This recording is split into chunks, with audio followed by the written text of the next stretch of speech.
I started to record just to You did? Yeah. When I was yelling at the dog?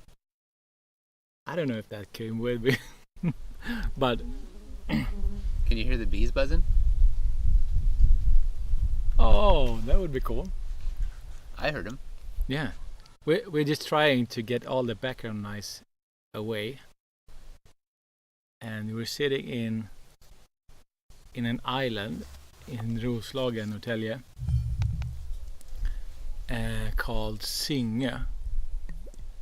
And now Greg is pouring up a beer, actually. No, it's not. It's IPA. It's IPA. Oh yeah, that's true. Can I have some? Yeah, sure. Hold on. Let me get that for you. Oh, the mic got some too. Oh, At the computer? oh, the computer. Okay, so this is, you just get right into your life right now. It's summer, and my dog is barking in the background because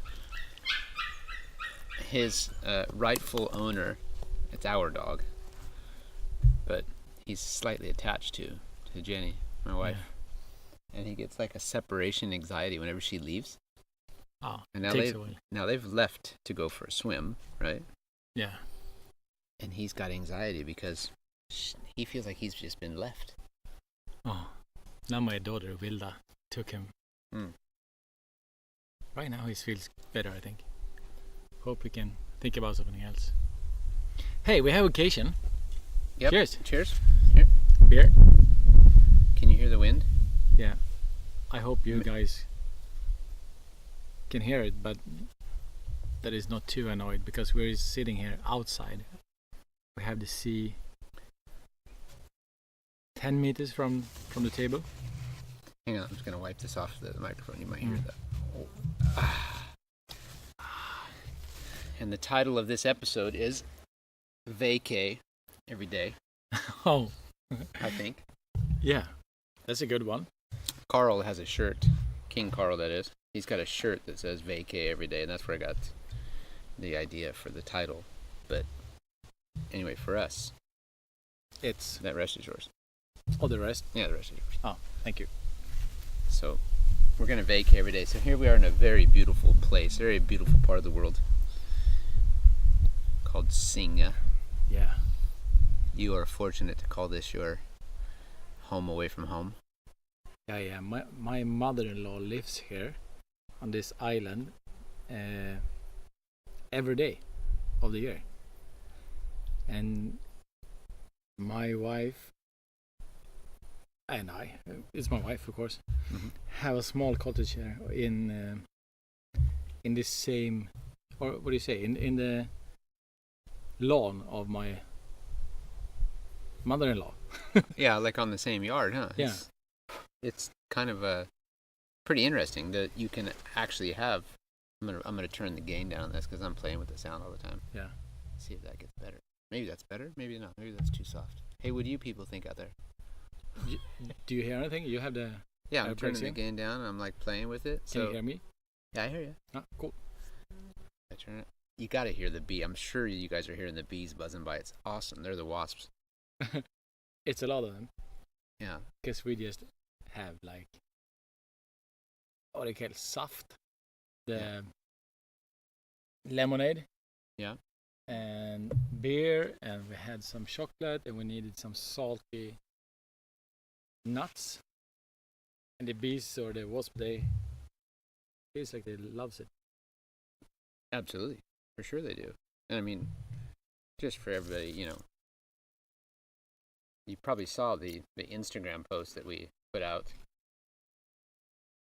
which pretty much is you eating chips and. And you got a nice piece of tape on your on your nose. Just a kind of a feeling of the view that you've got from sitting in your yard overlooking Singö. It's pretty sweet. So, there's the mic. There's the recording apparatus. There's a ship full of IPA. Yeah. And then there's you. Yeah. and there's I. So, vacay every day. What do you say? I think it's världsklass. Of course it's världsklass. Yeah. So, yeah. Anyway, we're going back to this place being your kind of your getaway. It's like Singö, or this island is kind of for. Is it mainly holiday people, or like summer houses, or is it? There's quite a few people who live here permanently too. Yeah, it is. I don't know the numbers, but it's quite a few. Mm-hmm. We even have the store Tempo, Right. so you can buy food and ice cream. It's like self. You don't need to leave the island if you don't, because we have Systembolaget. You can just go to the Systembolaget webpage and order it, and they will deliver it to the local store. So that's kind of like Systembolaget for all you people out there who don't know. Yeah. That's the liquor store. Yeah. So a government-owned liquor store here in Sweden. Yeah. The only place you can buy it. It's the only place you can buy basically alcohol, or like beer, for instance. Excuse me, beer, for instance. That's I think it's over 3.5%. Yeah, something like that.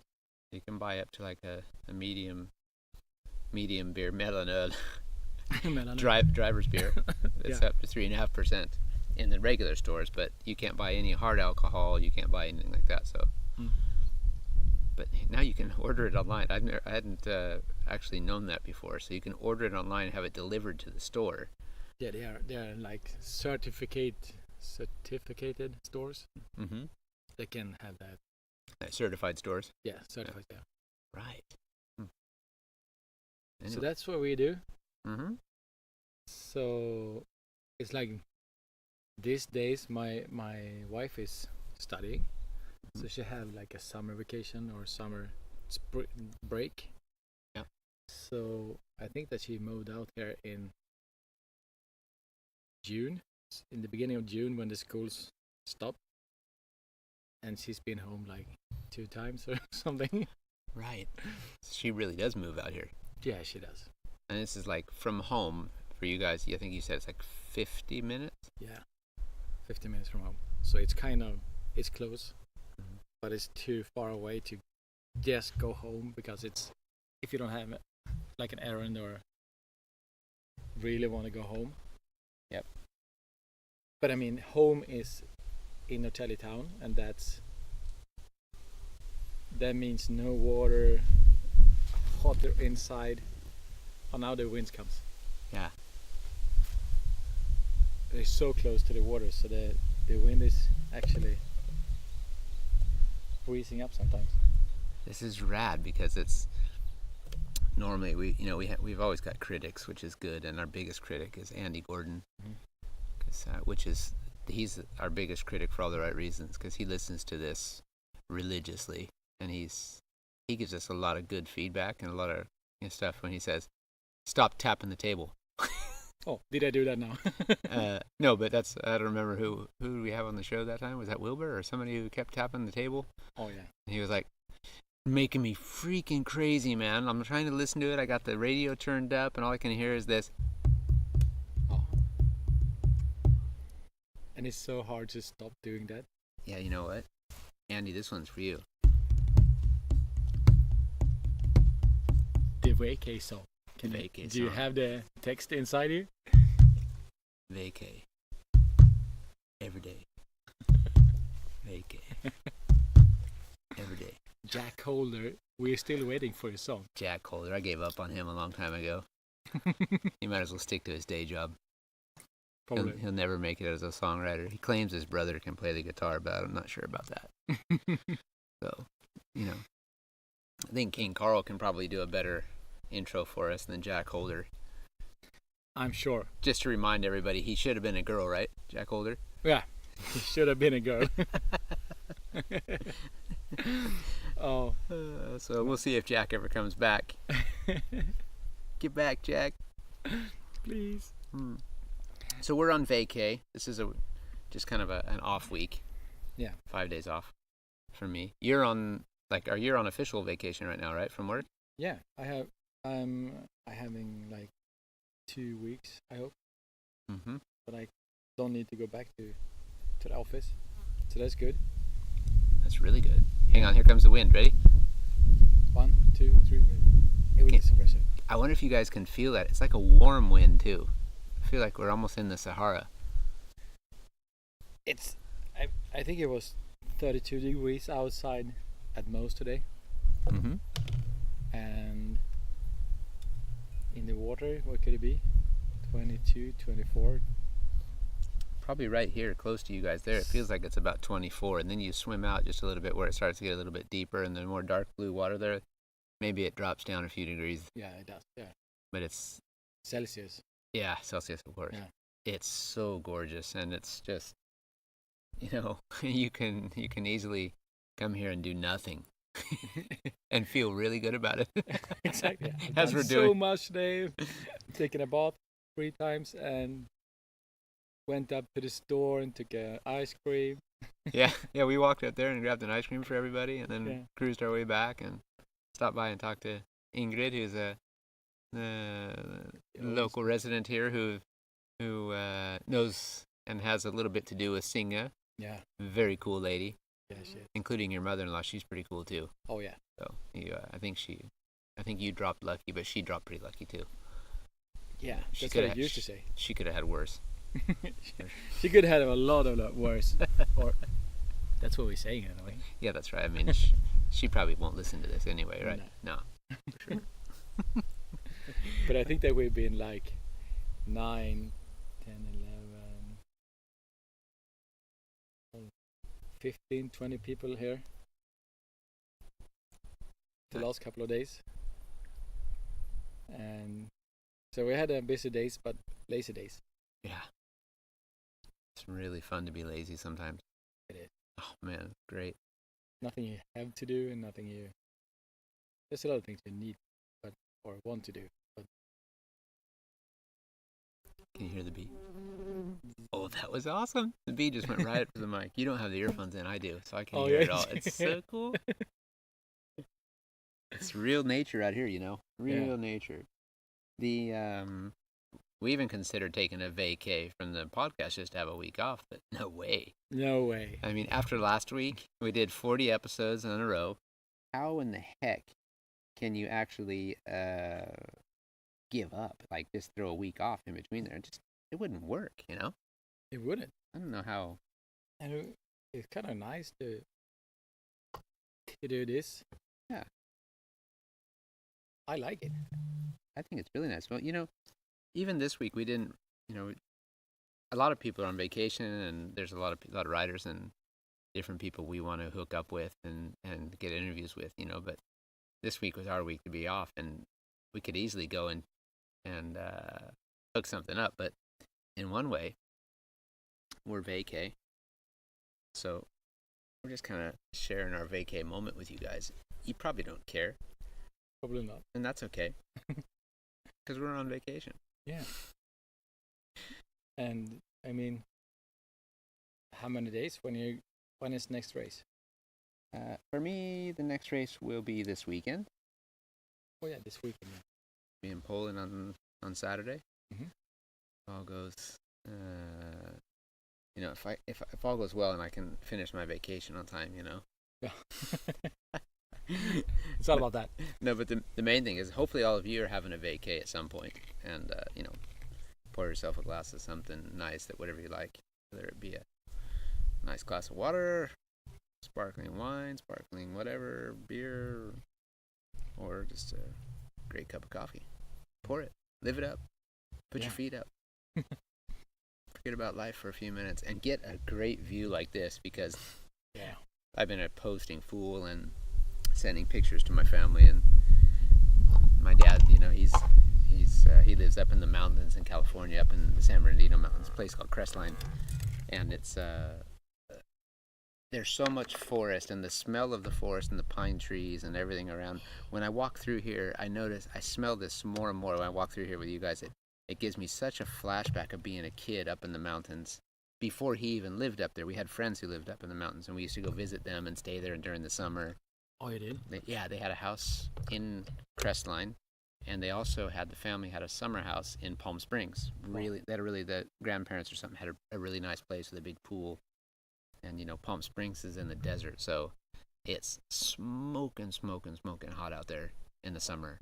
And when we were off school, we were looking for things to do, and parents were working, so we would go up to Crestline, spend a few days up there, and then go with them down to their place in Palm Springs. And you pretty much went from the air-conditioned house to the pool, and then if you were outside, you weren't outside for long because that dead dry heat, you know, 100+ degrees, and it takes the energy out of you, you know.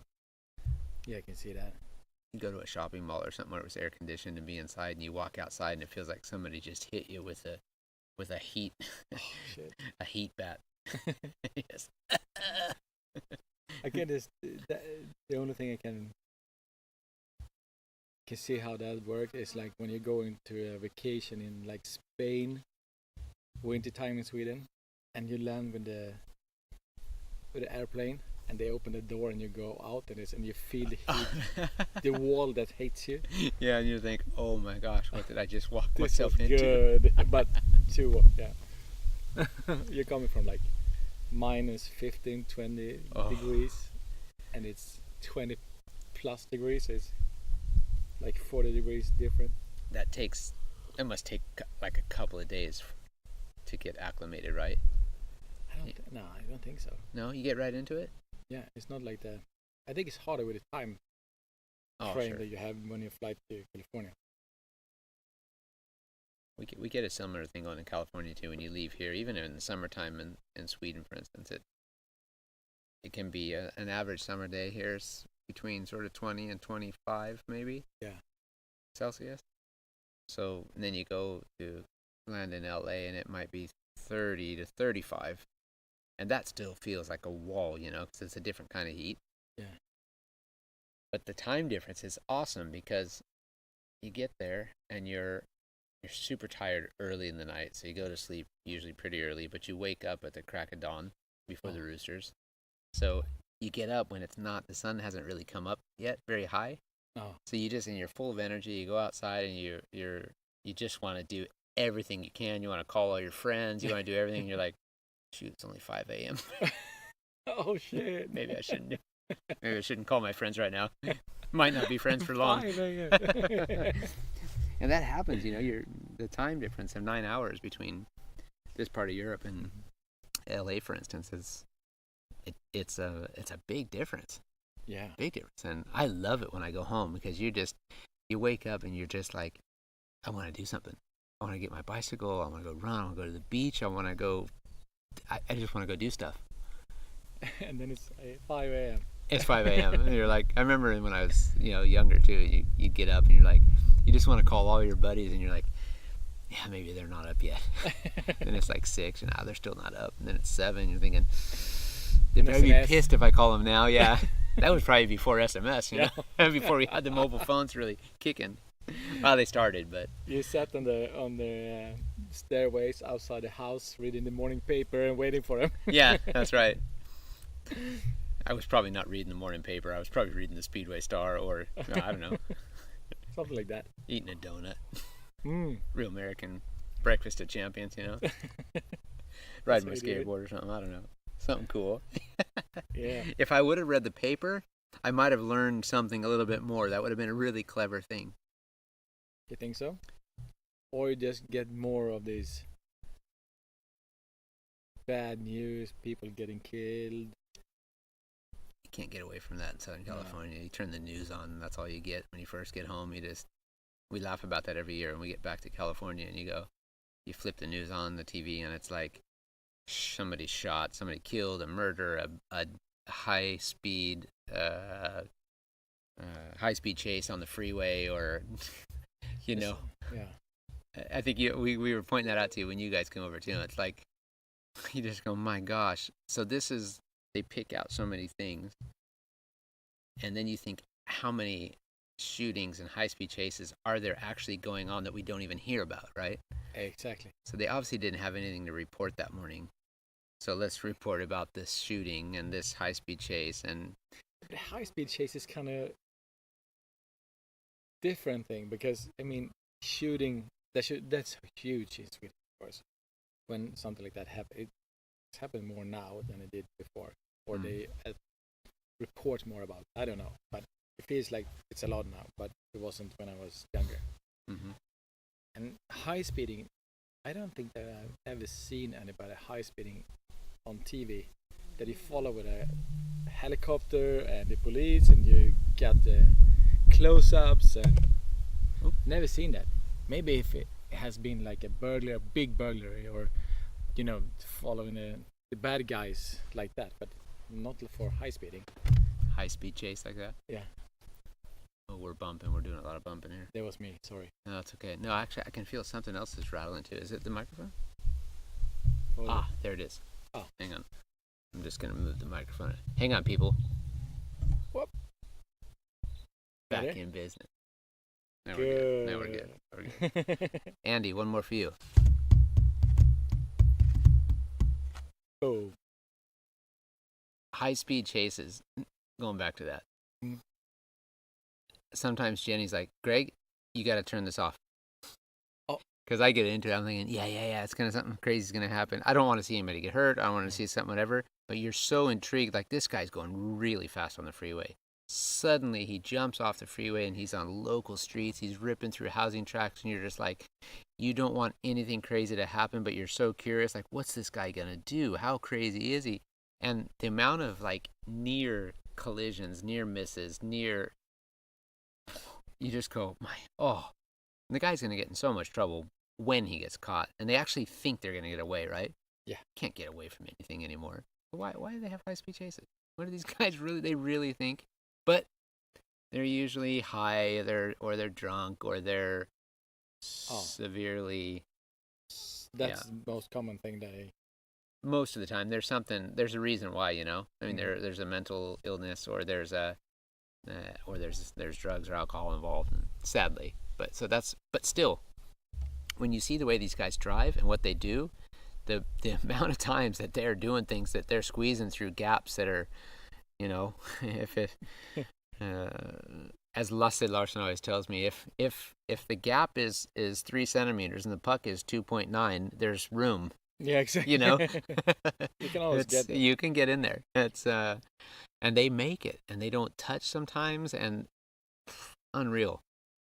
And they have like alcohol or drugs in any kind, and still make it. Still function. That's strange. Really strange. Scary. And then you talk to them, and they didn't understand you. Yeah. Or you don't understand them. They didn't do it. No. What are you talking about? But that's a strange thing, because there is something on Netflix called, I don't remember the name now, but they follow in a prison, so you can see an actual prison or prisoners, and they talk to them and what happens, and I don't know why you look at that, but you get stuck in it, and it's real life, Sure. That's how it looks, but you will never get there, hopefully. That's not what you struggle for, anyway. And how people can get there, get out, doing shit again to get back, I don't see that. You should learn your lesson when you've been there once. Do you get that when you watch it and you think, gosh, if that was me, if I did that, how would I be if I was in there? And you start to think about it, and you're thinking like, I'm never going to be in there. And then you're like, gosh, what if a conspiracy theory ever happened and suddenly you got framed for something you never did? Because there's movies about that, right? Mm-hmm. Yeah. So you think anybody could frame anybody, and it's your word against theirs. Exactly. And you're like, you're 100% innocent. Yet some guy said, no, he did it. I saw him do it. And you're guilty just... Exactly, yeah. You're guilty until proven innocent. Mm-hmm. And so being in jail, like you said, then these guys, there must be something about jail. It's like it's an easy place for them, really. In one way, maybe it's easy. You get food, even if it's not fancy at all, or you get a place to live. But in another way, I mean, you always have to worry or watch yourself, because somebody is out for the kind of things that you have. They want more food, and so you get your food, or Yeah. you did something to someone that is related or a friend to someone, and they want to kill you or they want to have you, Yeah. it just feels like it's too complicated not to get out there, get an education or a job or whatever, just change my life. Maybe it's not that easy, but I see that too. I mean, there's people that still want you or Yeah. whatever when it came out, but do whatever you can to just change that. Yeah. Yeah. For sure. For two guys like us who, jail is never an option for us, So no matter what, it would just anything that's going to be an accident, and knock on wood for Andy.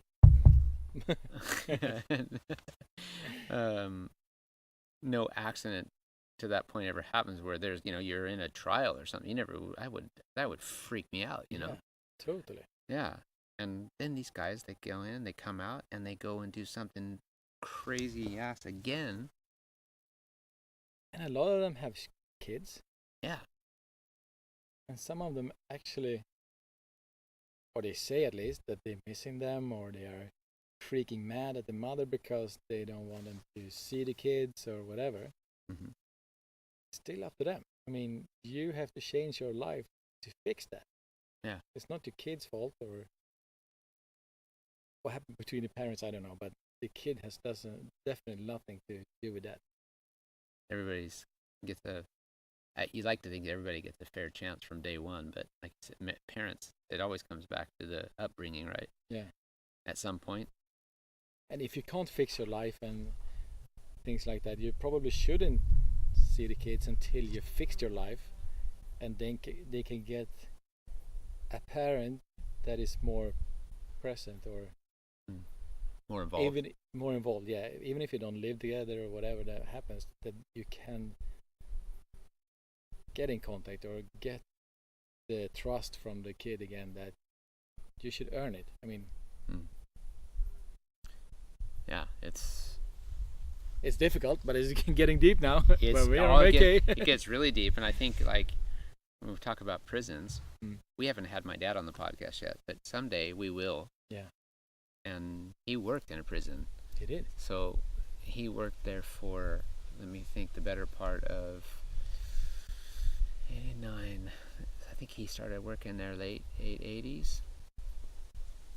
And he had his own business, and then he ended up working for other people for many years. He was a custom painter. That's his background, is automotive paint and body. Mm-hmm.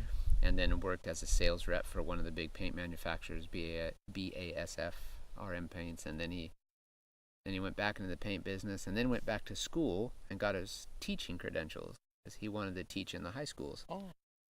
So he ended up getting a really good job offer to work for the San Bernardino County of Schools, and went into what they called a correctional center, which was basically prison.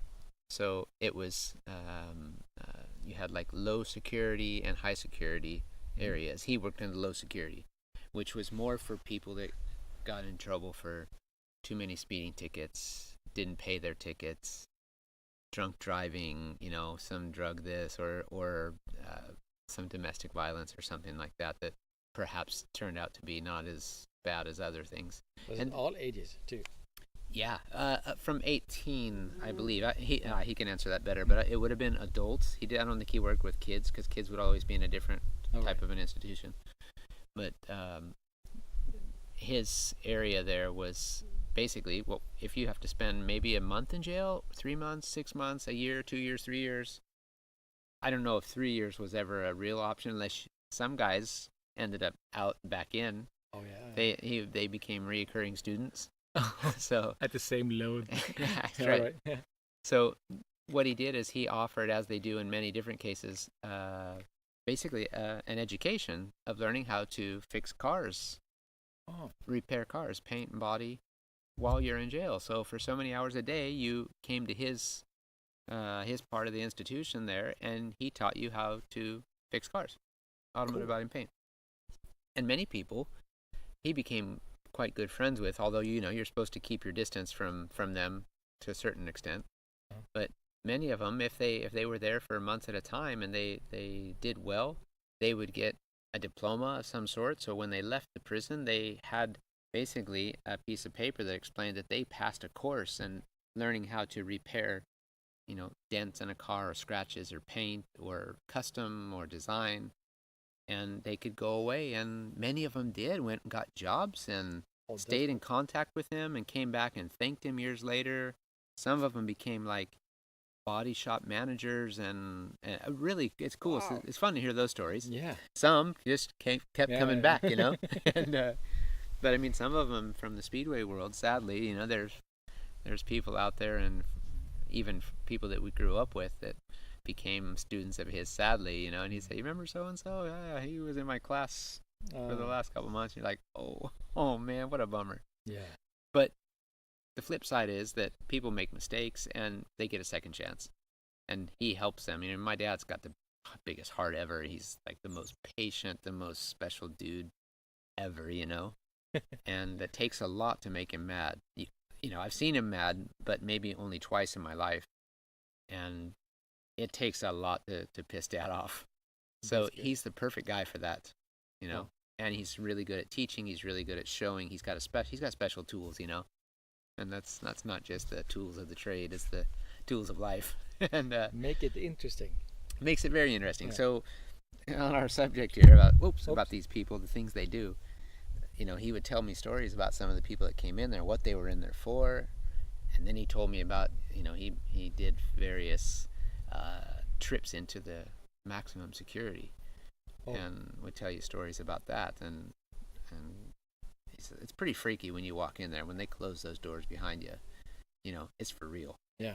And then you see some of the people in there, it's not a place you want to be, like you just said, maybe that's home for a lot of guys, but you gotta be one tough cookie. Yeah, I mean, I don't want to be there. I'm okay. I'm okay right here on the Vaycay and nobody exactly. Yeah, nobody should want to be there. But I mean, it's actually something that freaks me out totally. I don't want to do stuff that.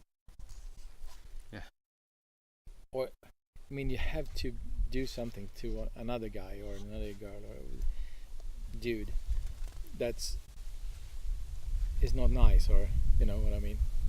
Like a robbery, even if you're just out for the money, it's probably somebody that hurts or gets afraid, or maybe doesn't come back to work because it's afraid, even though you never had the intention to hurt that body.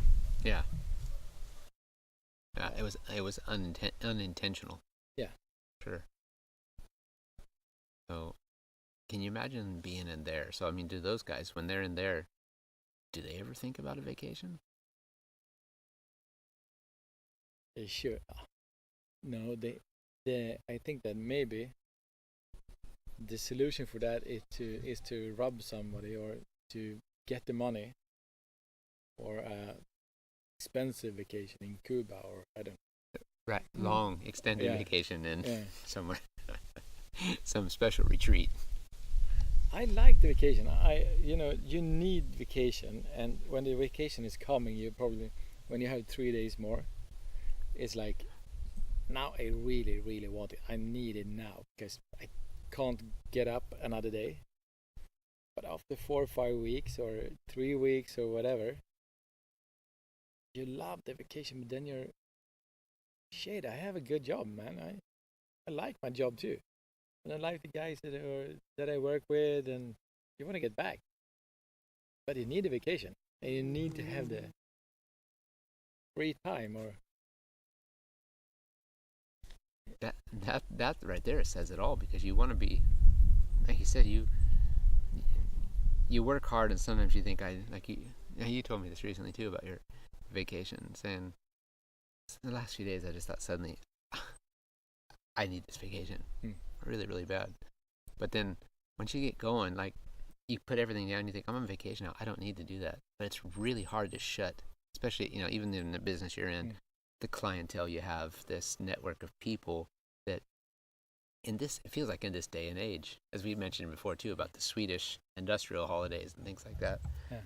in this day and age, it still seems really, really strange that people will take a 6-week vacation, or maybe industrial vacation will shut down. Yeah. I don't know if people really, really do completely shut down. I think the phones, the computers, and everything is still, the clock is still ticking constantly. In some way it does. But I think also you feel worse if you just shut it down. Because then you know that when you're back, your computer is full of, oh man, you know, things you could have done or didn't take. I mean, you just need to maybe overwork, you know. Yeah.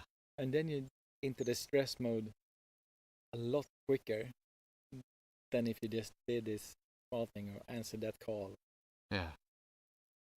But then if you, again, like you said, if you take the holiday and suddenly you realize, like, that job's pretty cool. Mm-hmm. Could be a lot worse, right? Exactly. Yeah. I mean, I've, fortunately I've been in and out of your office numerous times, and I feel like, even though I don't know your guys in there, I feel the environment that you walk into in there, as we talked about this too, is just, you feel cozy, you feel like relaxed. You come in there and everybody's hard at work, but everyone stops, gives you a wave, and says hello, and everyone always seems to have a happy face.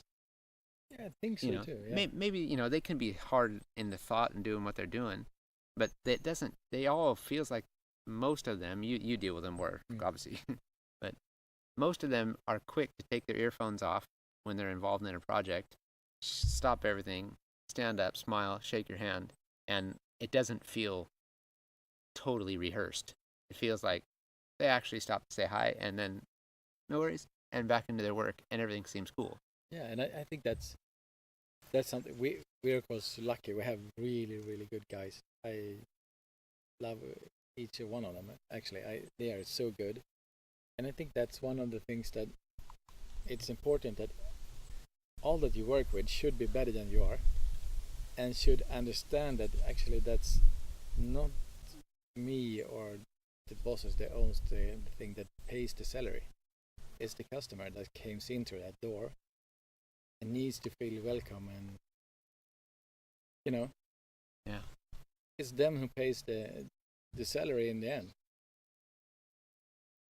And yeah, So that's pretty true. So it's quite simple.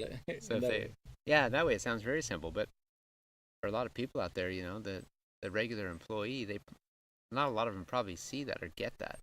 No, I think that one of the things that we are so small. We're not that big company. I mean, sure. So everybody feels, I hope, yeah, as important as they are. I mean, yeah, we need every one of them, and the extra things that they do or think about or say, or the thought that they had that can make things better.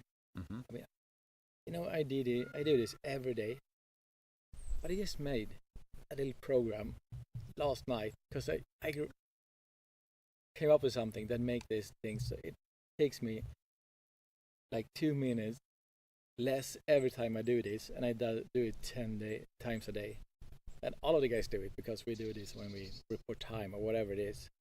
Oh, this is a and real they thing. put like an hour to fix that thing. They just came up with it, and I didn't see the problem from the beginning because I didn't do the same thing as they are. But they just fix it. And that's the small things that is important in life, They go a long way. Yeah, for sure. That's my wife's dog barking over there. Your wife is coming back. I think he hears him. Probably is, right? Yeah. They're on the way back. Buddy! Or my mother-in-law that's up there. Right. Here's something good. Well, your job place anyway. Those guys, they love coming to work because they as soon as they walk up the stairs, there's a bottle of whiskey sitting on the side. So they know at some point during the day, Oh yeah, they could. They could if they wanted to. I don't think that they ever had. No, probably not, but No. It's just the feeling there. There's probably like for you put that there as a test, so they look at there and they're like, he's testing us. Yeah. You and Klaus, Yeah. This is a test, right? This is the test. Yeah. But I like this. I like the statement you said about having people that know more than you or something that work in there. And I remember Troy Lee telling me that years ago. Yeah, he said the same. He says, I'm not the smartest guy. I've got some creativity and I got my ideas on what I want to do, but I try to hire people that are smarter than me, and that's not very hard.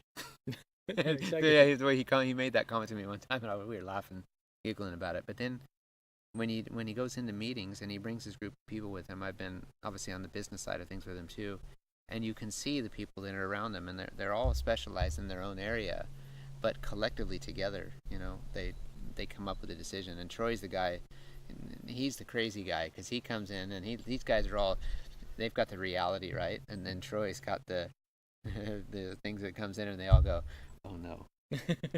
And he's got the creativity, he's got the ambition, he's got and they're like, no, we can't do that. And he goes, why? Exactly, yeah, why? Why can't we do that? Yeah, but if we do like this and we do like that, we do that. And they're like, well, that'll make it really hard. He goes, so we can do it, right? I just kind of, I'm throwing it out there now, yeah. But I love the guy for that.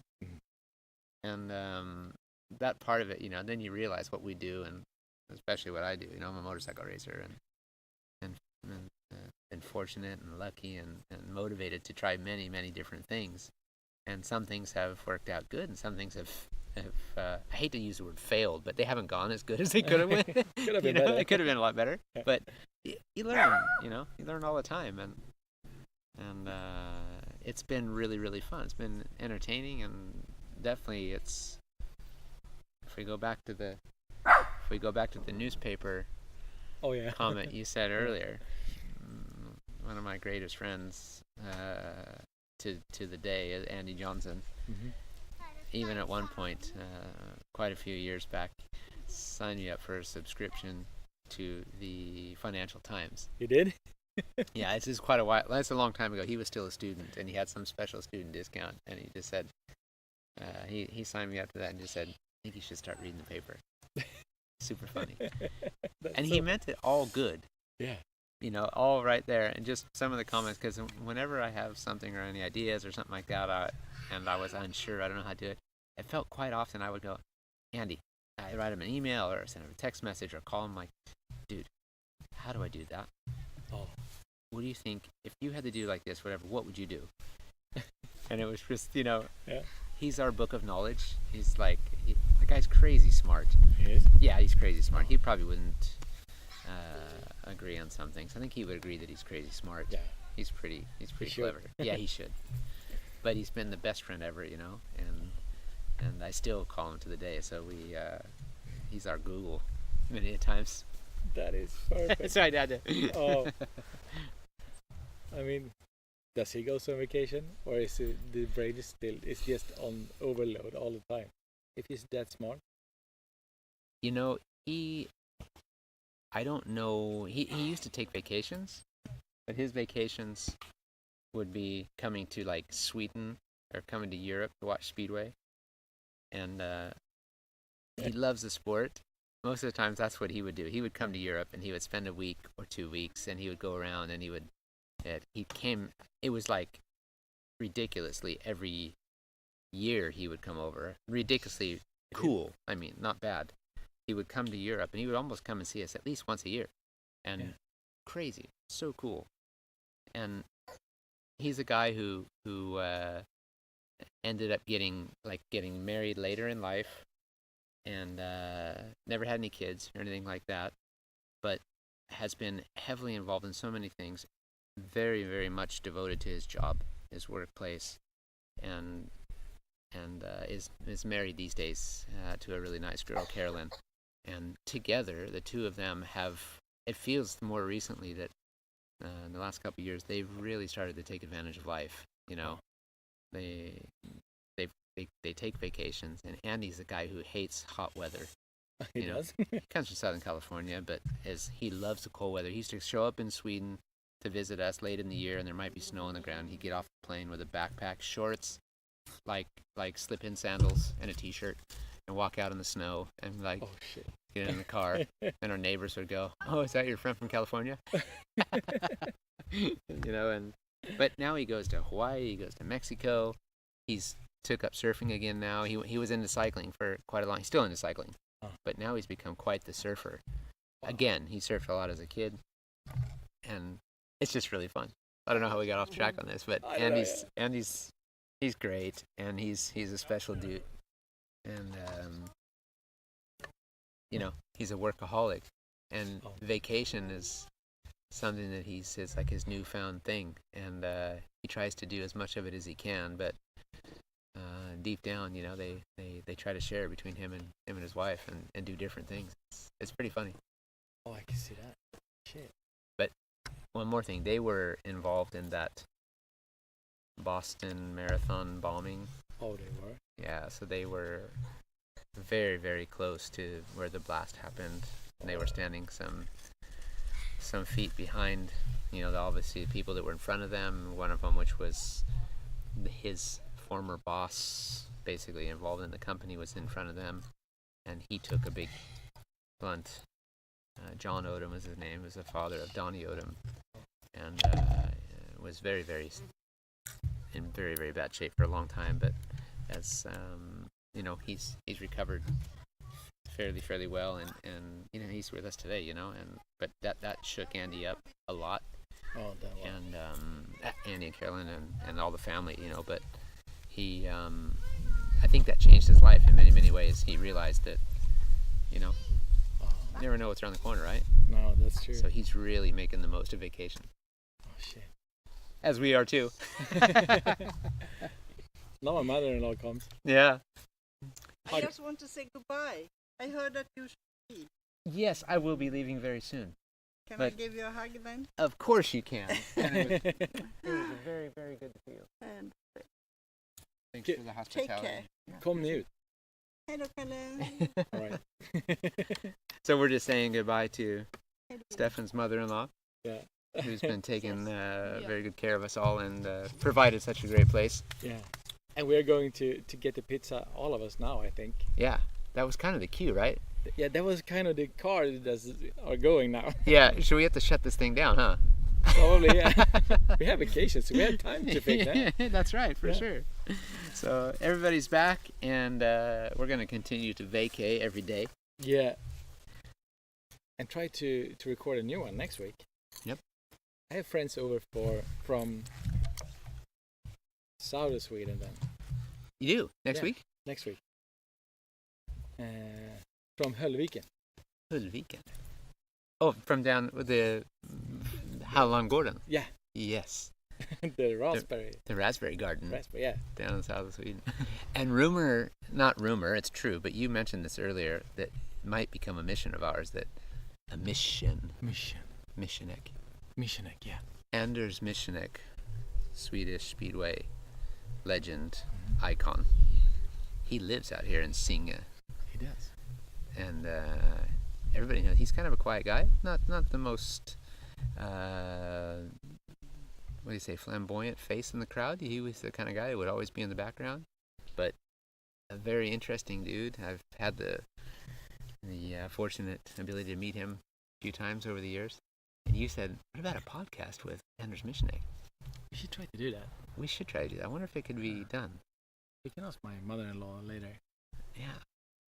I don't know if they know each other, but they know about each other probably.